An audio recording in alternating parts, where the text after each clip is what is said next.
I never imagined the quiet man who used to slip me candy at Sunday dinners would become the reason our whole family stopped trusting each other.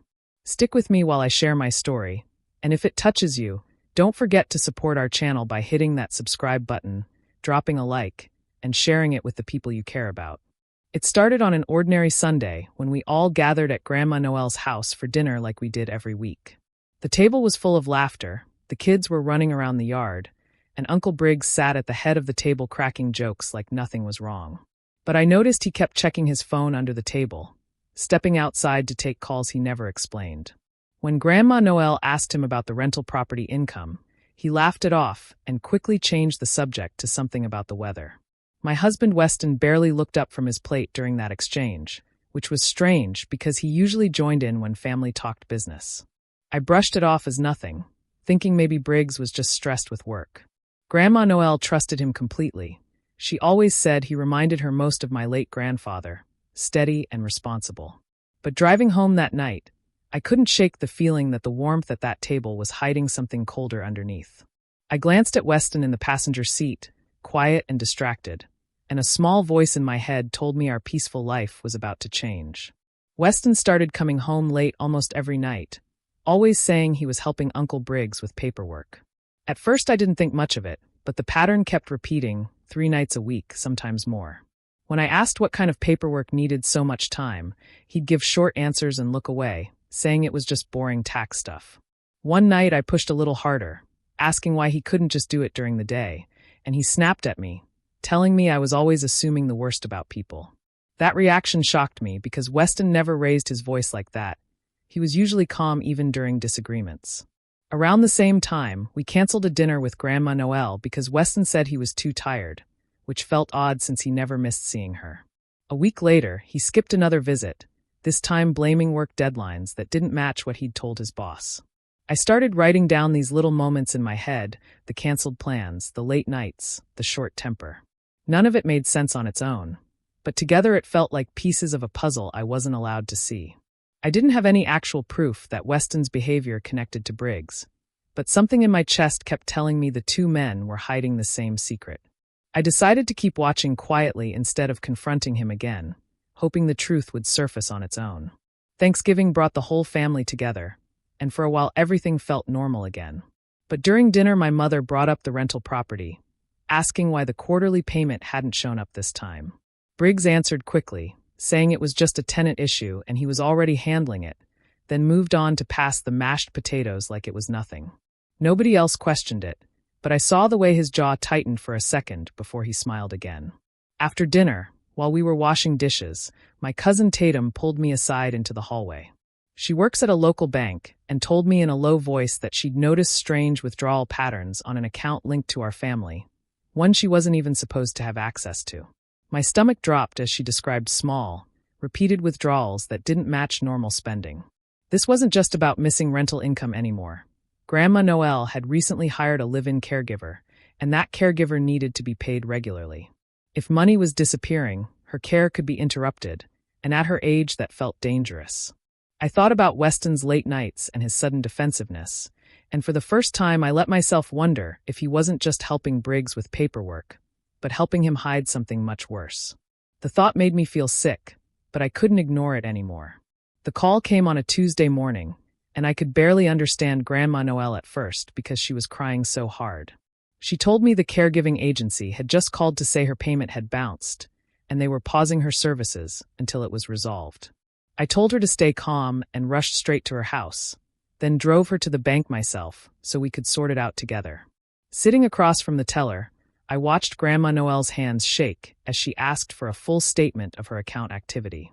The teller printed out pages of transactions and quietly pointed out withdrawals going back almost a year, small amounts taken out again and again, never large enough to draw attention on their own. Together they added up to nearly $40,000. I asked to see the withdrawal slips, and when they were placed in front of me, my whole body went cold. The signatures didn't just belong to Briggs. Some of them looked exactly like Weston's handwriting, the same slant, the same way he crossed his T's. I stared at those slips for a long moment, unable to speak. This wasn't just Briggs quietly mismanaging his mother's money. My own husband's name was tied to it too. Sitting there in that bank, holding Grandma Noel's trembling hand, I realized I had no idea how deep this betrayal actually went, or how many people had been lying to me at once. After that day at the bank, I couldn't just sit still and wait for answers. I started going through old mail we'd left piled up on the counter, checking envelopes I normally would have ignored. I found old bank statements tucked inside folders in Weston's desk drawer, statements he never mentioned having. One night while he was asleep, I looked through his phone and found text messages he thought he'd deleted, conversations between him and Briggs about moving money around. Piecing everything together took days, but slowly a clear picture formed. Briggs had used his power of attorney to move small amounts of Grandma Noel's money into a separate account. One he told her was for paying her taxes. Weston had helped him set that account up, using the same excuse whenever anyone asked questions. The messages showed where the money was actually going. A large portion had been used to cover Briggs's gambling debts, which had apparently been growing for over a year. But what hurt more was finding out Weston had secretly invested in a side business with Briggs, one that had been failing quietly for months. Every text I read, every statement I found, added another layer to a lie I had been living inside without even realizing it. I sat there in the dark, phone in hand, feeling like I didn't know the man sleeping next to me at all. A few days later, while searching through a box of old files in the garage, I found a folder I didn't recognize. Inside was a loan document with my name listed as co-guarantor, something I had never signed or even heard about. I looked closely at the signature and realized right away it wasn't mine. The handwriting was close, but the strokes were wrong. Someone had copied it. I confronted Weston that evening, holding the paper up in front of him, and for the first time he didn't try to make excuses. His hands were shaking as he admitted he'd let Briggs use my name and forge my signature to secure the loan. He kept saying it was supposed to be temporary, that he never imagined Grandma Noel would find out, as if that explained anything. I stood there listening to him, feeling something inside me break in a way I couldn't describe. This wasn't just about money anymore. It was about the woman who raised half our family being quietly robbed by people she trusted most. It was about my own name being used without my permission, my own signature stolen to cover someone else's mess. That night, after Weston went to bed, I sat alone in the dark kitchen for hours. I kept thinking about all the years I believed I knew this man completely, and now I wasn't sure I knew him at all. For the first time in our marriage, I genuinely didn't know if I could forgive him. The next morning I woke up and made a decision.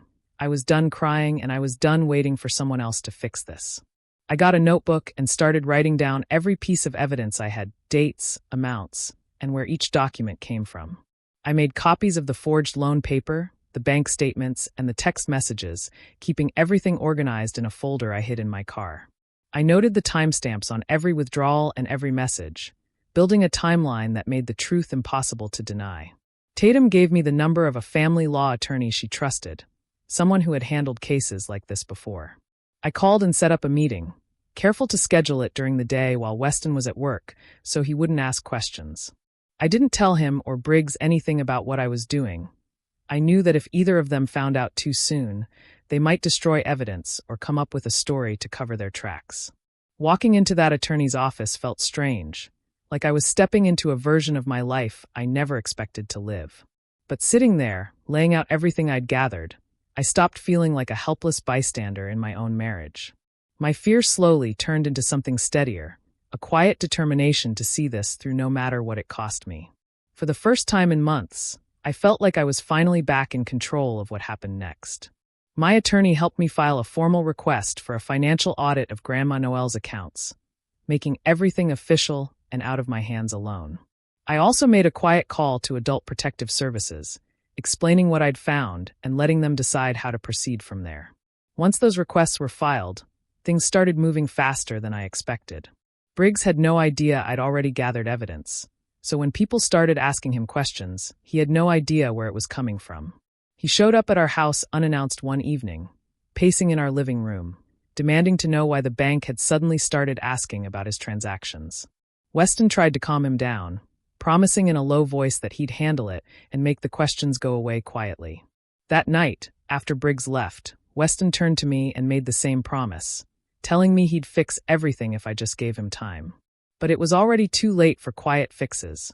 The wheels I'd set in motion couldn't be stopped by a private conversation anymore. The bank had launched its own fraud investigation into the forged loan document, separate from anything I had done. Officials were now looking into records neither Briggs nor Weston controlled. For the first time, I watched both of them scramble to explain something that was slipping completely out of their hands. Grandma Noel called everyone together herself, insisting we meet at her house instead of letting anyone else handle it for her.